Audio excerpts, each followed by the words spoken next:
Dean Semler is one of Australia's most experienced and versatile cinematographers. He's been shooting film for over 30 years and has covered a broad spectrum, from documentary and ethnographic films to commercials and features, culminating in his 1991 Academy Award for Cinematography on the feature Dances with Wolves. Dean took time out of his busy schedule to come into the film school and hold a masterclass in studio lighting for cinematography students. Thanks. Come through here, Michael. Cheers. The aim of the workshop was to demonstrate 4 different approaches to shooting firelight scenes, but also provided the students with an insight into the way Dean approaches his work as a cinematographer. Enjoying the moment and action. Coming up. Right. As Dean's most recent experience with lighting for firelight was on the film Dances with Wolves, the cinematography and design departments at the film school recreated the interior of a teepee, so Dean could approach the lighting in the same way he had done on Dances with Wolves. The interiors of the teepees were all fairly simple lighting setups. Kevin liked to use 2 cameras all the time. He loved to use 2 cameras.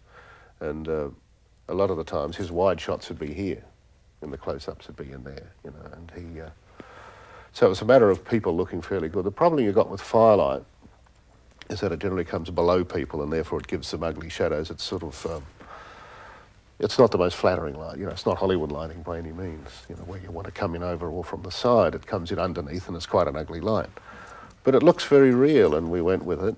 The problems you have with it, which you see when you get in there, are shadows. If people's hands are moving, you get shadows all over their faces. But the thing is not to worry about it, make it work for you and take it for being real and it's, you know, make it work for you instead of against you. I think if we can put in, you know, we can get in some of our toters. I don't know how many you've got. We might...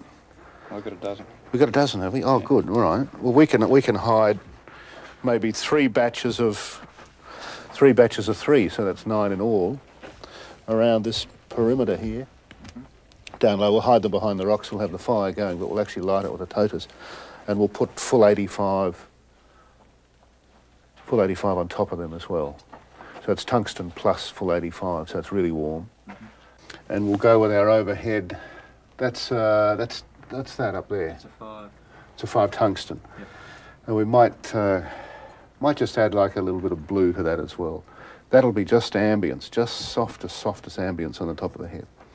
And you see in some of those shots in there, the black hair with the slight blue tinge is quite nice on it there. One of the problems lighting with real firelight I've always found is that you have to have the fire up so high that A, it becomes very uncomfortable for actors. It becomes a problem for sound. And also you tend to get, particularly on anamorphic lenses, you tend to get that terrible, unsightly anamorphic flare, that elliptical red flare that you can get from firelight. And you can't cut it without cutting the fire. So that's normally something you have to fight a little bit. The first approach to lighting involved several lights. 9 total lights were bunched around the fireside, some on top of each other. The lights were patched in groups of 3 through 3 different flicker boxes. The pulse of each of the flicker boxes ran at a different speed to produce an irregular flicker pattern.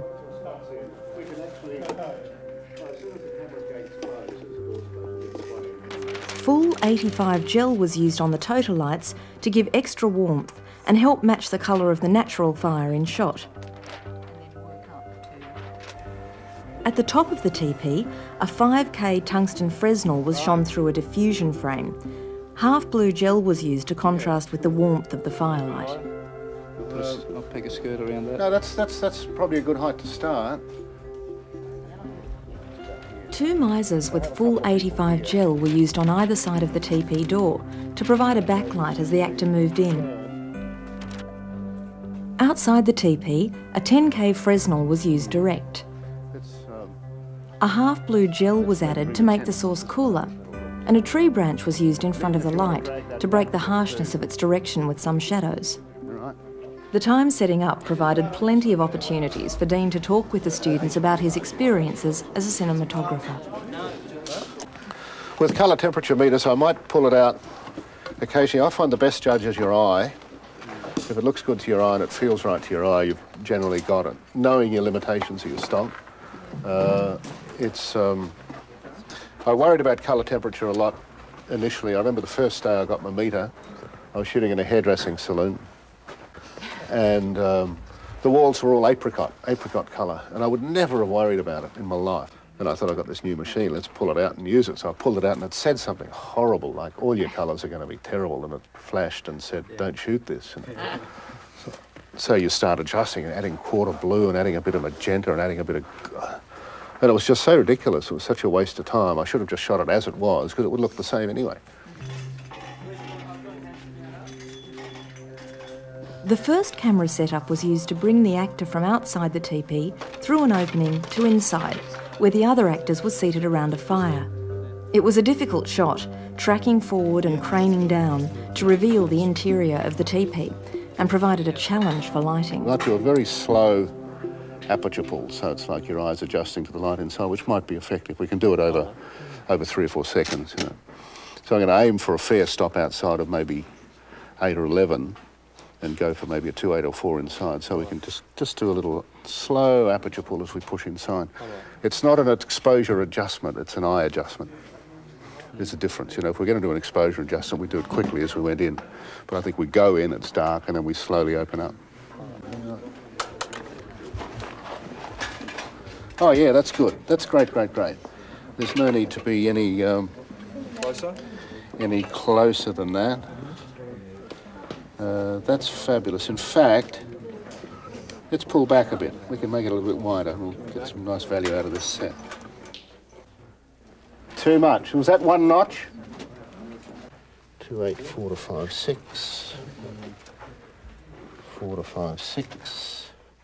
Well, the overall reading, the range of the flicker is from roughly 2 to about 5, 6, but generally in the just short of 2, 8, just short of 5, 6.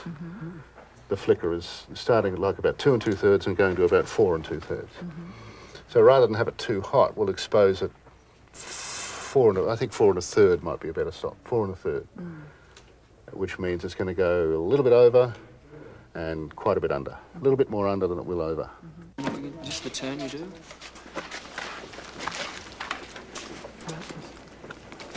Sure, okay, thanks. For the same speed and energy we had in the last That's take. the first setting. Okay, here we go, and rehearsing, framing up, and action, Scott. Action inside, and you decide to go. Okay, I'm going to do it. Scratch, and straight in, and pushing in now, gang, tilting down, right down to his boots, and sit down, Scott. And we should tilt up a little bit faster at the end, but that's lovely apart from that. Let's do one more. Action inside. Action, Scott.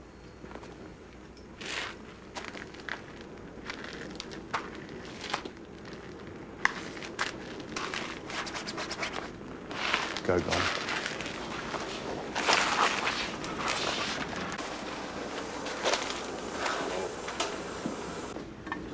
Michael.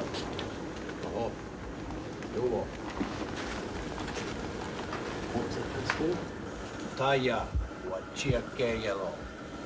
Waya, Wachiake, hello. Sun. Horse, what's the word for horse?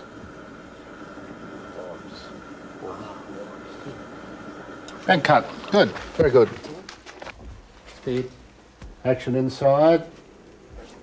Action, Scott. There was a great shot this morning, the wide shot coming through the door. Just so full. You can see how that anamorphic frame's so beautiful if you've got, you know, edge-to-edge information in it. But you can see how also it's important in a wide shot like that, if you've got a hero in the shot, you've got to just light them up a tiny bit to pull them out because it's such a big screen to look at. I should have maybe hit up Dunbar with just his own separate little, just to pull him out a bit more. I came up through the ranks of documentary and news recording events, which teaches you to shoot fairly quickly, and also to be one of the greatest assets, I think, in being a documentary cameraman or news camera is to be as inconspicuous as possible. And I think that all comes with learning and with doing it for many years. And then moving into the drama side of it, my earlier dramas were sort of based on that documentary style a lot. A Good Thing Going, for instance, was a drama shot like a documentary, which had a lot of balls. It was very gutsy.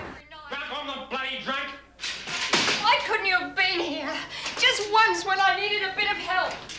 Just once, Phil. Is that too much to ask? Why? What happened? It's lucky we've got good neighbours. Are you talking about Baxter? He's worse than his bloody dogs. Oh, your work, your bikes, your booze. Everything else can go to hell. Yeah, that's right. And then moving gradually onto features that needed more work, and then doing commercials and seeing the whole commercial side of it.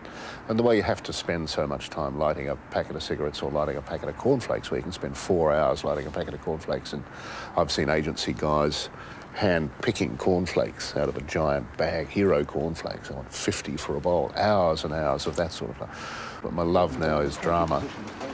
And the sort of films I've been doing, I think, have all been non-gloss pictures. They've been fairly real, like Dances with Wolves.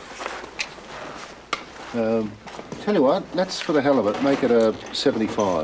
I think it's a 75 back in the day. Ian, that's looking terrific. That shadow behind is working bloody well. He's a bit close to that lamp now. On which? On Scott. Well, I'm just getting it under his chin, and it's quite a nice effect. Okay. Let's see you looking at him, Scott. Do a little rehearsal with the hands and the dialogue. Shunkawaka. Sorry? Shunkawaka. Shunkawaka. Shunkawaka. Shunkawaka. Horse. Buffalo.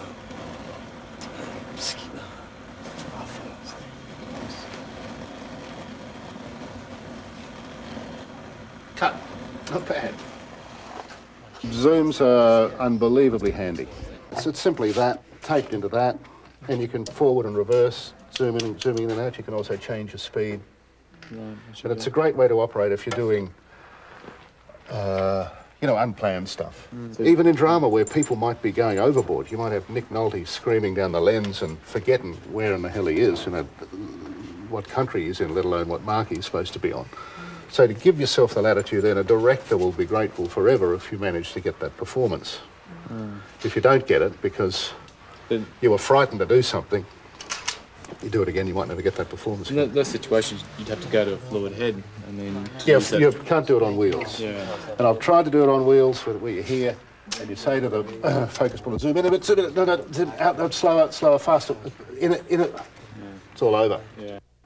You've got to understand what's going through an actor's mind, how important it is for an actor, how important it is for a director to get that performance out of an actor. And I've seen actors fall apart because they've been technically confused. They've had to hit this mark, they've had to get to here, they've had to watch out for that. And I think you could put too many restrictions on them, and I think performance has to suffer. And this is a big close-up. We're right in tight on you. So, but don't let it inhibit your movements. Do exactly what you did before. It means your hands, to be seen, without being ridiculous, can cross your face. You can do things right in front of your face. And let's, everybody ready, nice and quiet, and roll. Camera's rolling. Action. I saw an eagle today. Eagle. Laugh, give them a smile. Eagle. Eagle. Eagle is... Eagle, okay, and doorway. Eagle. Look out the door now. And cut. Whereby shooting a face which had to be a glamour face. So therefore you didn't want the light underneath, hard light. We put them through a 4-foot frame. So you have like 6 or 8 lights flickering into a 4-foot frame. You're still getting a firelight effect, but you're getting a very soft firelight effect, a more flattering firelight effect. Just like here. So the bottom of the frame's... Where's your bottom of frame, James? Bottom of frame here. The next approach to lighting was for a softer effect. 2 1K pups were shone into a 4x4 trace frame set just above the level of the camera. I'd be kicked off the set if I did this in America. I'd walk. As with the first setup, the lights were put through separate flicker boxes to give an irregular flicker pattern. full 85 gel was used to match the colour of the fire. Finally, the flame bar was brought up to add some real flicker at the bottom of frame. Background, because the light source is bigger, it carries further and more evenly, so the stop difference between there and there is not as great as it was with a hard light. So I'm going to try and cut. It's harder to cut, so I'll have to get the flags right into here. It still looks like firelight, Right. but it comes up to give them better modelling. And then there are no problems in matching. No, because the shots are so different. I mean, we're right in there now. Yeah. So that's your position pretty well there, Michael.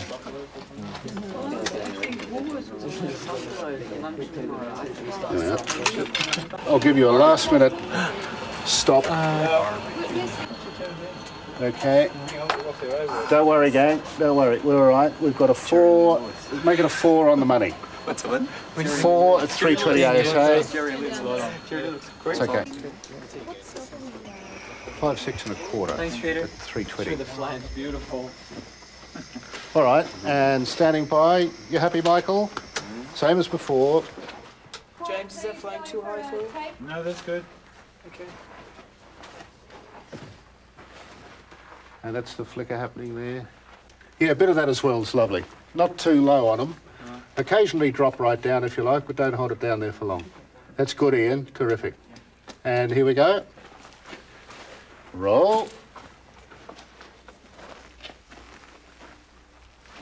Speed. And action. How do you say eagle? Eagle. Eagle. Wings. Yeah, eagle. Eagle. Eagle. Wobbly. What? Wobbly.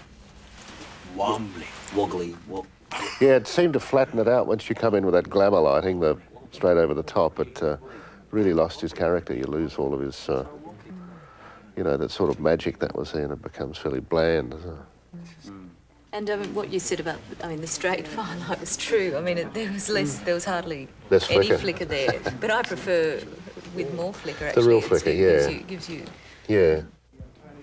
And you see a lot of films where they're so beautiful that you really tend to forget what the story's about. You know, if you get totally captivated by an image, but you forget what the drama is within it, then I think you've gone a step too far.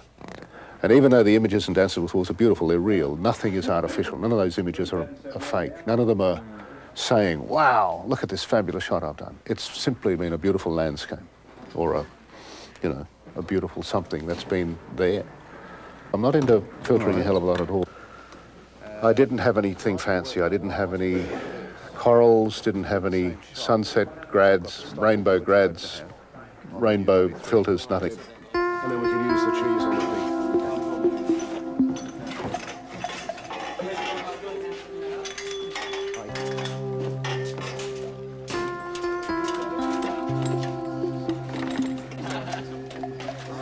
See what we've got here, gang.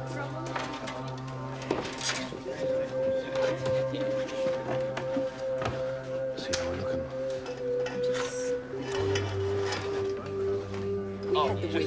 Oh, we've got to put more wedge up in there. Oh, look, that's going to work, gang. Just to give you a bit more, I think what we might be able to do, we'll have it so that you've had your wombly chat and you want to leave the two lovers alone. So you will simply at a point say, okay, that's enough, and you will walk out and take Margaret with you, and that'll be a rounded off little sequence, I hope. So now we know what you were thinking about when you were pacing up and down outside the teepee. Let's try that movement again, just to make sure it all fits. Ian, what we'll do, mate, is just go with a firelight. We'll get Sasha to get that up. But we can actually hit the 10K up now and see what that's doing. I think we'll have to do a combination real flap effect and cutter in front of it again, so we don't have any spill in there. All right.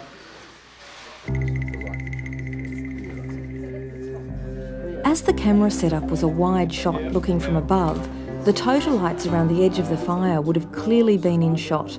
So the shot was lit primarily with the natural light coming from the flame of the fire. Right around. The 5K with half blue gel at the top of the teepee provided a low-level bluish fill. Down, down, down, down, down, down, down. Down. Way! Up, up, up, up, up, up, up, up, up, up, up, up, up, up. Up. Outside the teepee, the 10K with half blue gel was placed on the floor to shine directly into the teepee when the door flaps opened. 2 cutters were operated manually to ease the transition as the light flooded into the teepee. The final touch was to set the natural fire, providing the main light source in shot.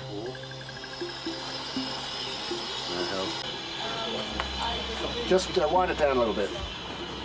Can you see now? There. There. That's too fast. Nice and quiet, please, and action, Wombly Wombly. Wombly. Wombly. Great.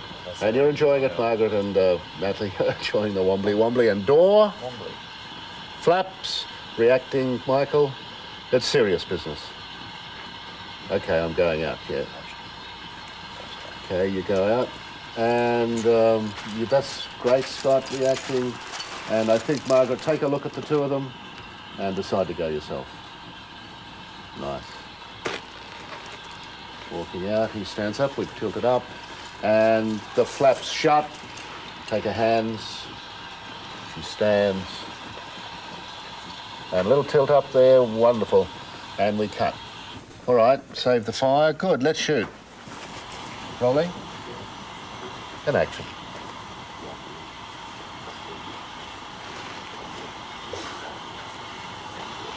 Okay. Give us a big wobbly, Michael, towards him, and then a big laugh. Wobbly. Wobbly. Door. Wobbly. Wobbly. Wobbly. Washed it. Okay.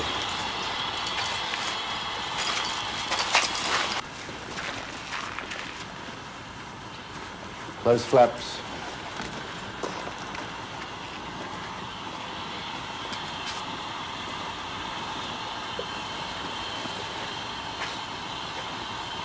Cut. Very good from here. Shazza.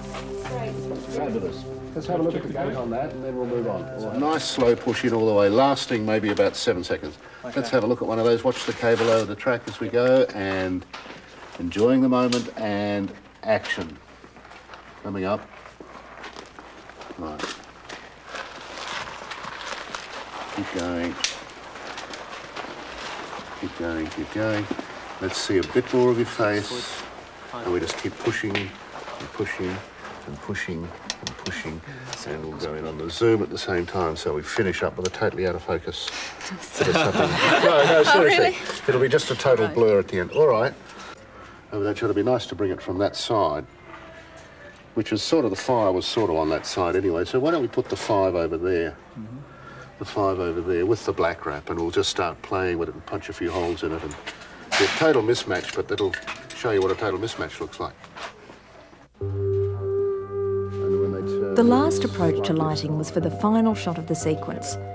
To keep the source of light very isolated, black wrap was placed over a 5K Fresnel. The 5K was patched through a flicker box to give the irregular flicker pattern. To direct the narrow beams of light, small holes were punched into the black wrap to focus the light exactly where it was needed. I think the main part we want to cut is on the back here. And we need to open up on the other side. I want to see light behind them when they're in this position here, the final position you're in, where you're nuzzling heads. We want to make sure we've got a little splash in here. Yeah, that's it, good. Just that end position of yours now. That's it, that's right on the money, guys, that's good. We've lost something here with that light position. Did that come up a bit too much or something? You got fluid here? See, we had you take your nozzle, your end nozzle position there.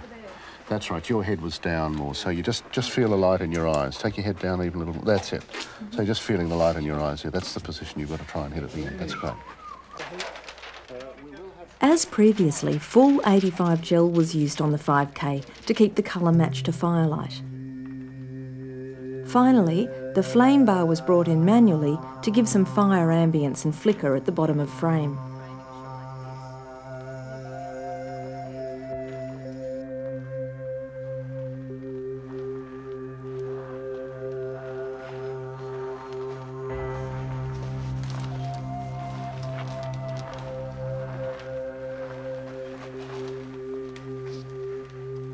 Something like that. Yeah, good. That'll work well. Action.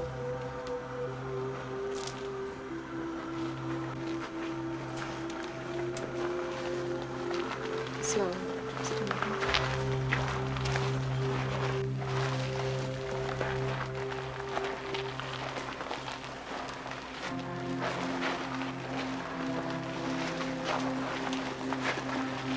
Now start your pan off.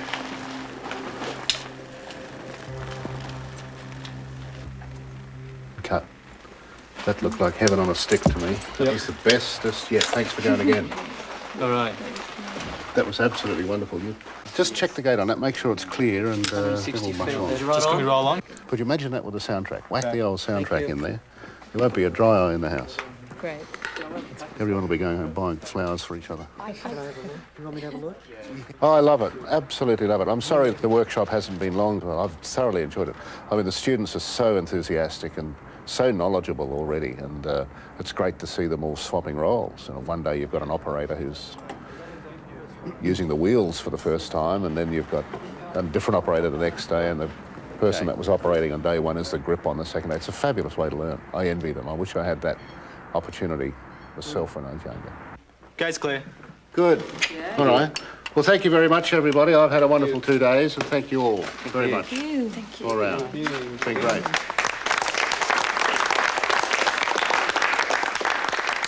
We've got a little dances with mice or something we've got. You know, you always wonder, oh, God, people say we're going to be shooting on video before too much longer. Oh, what a thought. Shooting on video. But it's not going to happen. What you've got is extraordinary high definition, extraordinary high-tech quality equipment that can only enhance what we're doing, and it's fabulous tools at our fingertips. Extraordinary things. The tricks we'll be able to do in the future are just, it's unbelievable. The mind boggles. The younger people coming into the industry now are coming into it at a magnificent time to be able to use this. God knows what we're going to be doing in 10 years' time.